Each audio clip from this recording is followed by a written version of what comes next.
ઘણા લોકોને પ્રશ્ન હતા કે દીદી આપ શું કરો છો. હું પણ તમારા જેમ એક એસ્પિરન્ટ જ છું અને ગૌણ સેવામાં મેં રેવન્યુ તલાટી અને સ્ટાફ નર્સ આ 2 એક્ઝામ ક્લિયર કરેલી છે. નાવ હું જોબ કરું છું.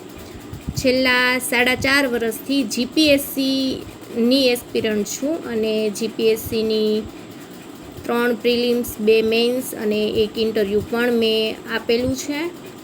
એટલે આપણે બધા આમ તો સમદુખિયા જ છીએ, પણ મારા અનુભવનો લાભ ઘણા બધા બાળકોને મળે એટલા માટે હું બાળકોને જવાબ દેતી હોઉં છું. અને જે લોકો મારી આસપાસમાં રહે છે, મારી સાથે લાઇબ્રેરીમાં વાંચન કરતા હોય, એ બધાને ખ્યાલ છે ને એ લોકો ઘણીવાર ઘણા બધા પ્રશ્નો પૂછતા હોય છે કે દીદી આમાં શું સ્ટ્રેટજી અપનાવીએ તો આ ગૌણ સેવા નામના શિખરને સર કરી શકાય.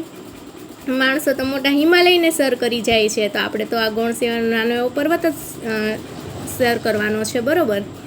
તો કોઈને પણ મૂંઝવણ હોય મારો કોન્ટેક કરી શકે છે, મને કોમેન્ટ્સ કરી શકે છે, વોટ્સએપ પણ કરી શકે છે.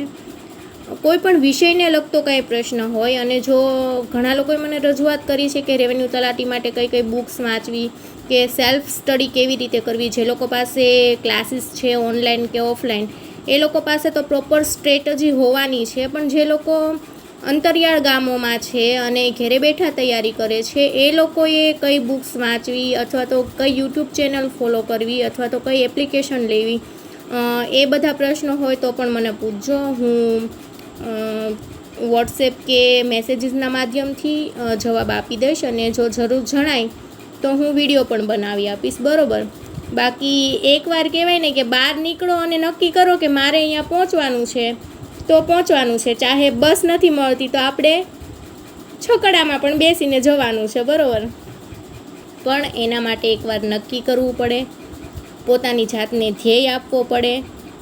અને જ્યારે તમે નીકળો છો ને, પેલું કહેવાય ને કંઈક, હવે મને ઓમ શાંતિ ઓમનો આખો ડાયલોગ તો નથી આવડતો, કાયનાત ભી અમે સપોર્ટ કરતી હે એવું કંઈક સમથિંગ છે. તો કહેવાનો આશય એ છે કે જ્યારે તમે કંઈક નક્કી કરો છો અને તે સારું કામ છે, તો દુનિયામાં તમને ઘણા બધા એવા વ્યક્તિઓ, એવા માધ્યમો મળી રહેશે કે એ તમારા ટાર્ગેટને પૂર્ણ કરવા માટે સપોર્ટ પૂરો પાડે. તો એકવાર તમારી જાતને તમે કહો કે હા કરવું છે, સંકલ્પ લ્યો, અને સંકલ્પને પૂરો કરવા માટે શું કરશું એનો વિચાર કરો. ઓટોમેટિક રસ્તા થશે અને તમે ચોક્કસથી ગવર્મેન્ટ સર્વન્ટ બની જશો.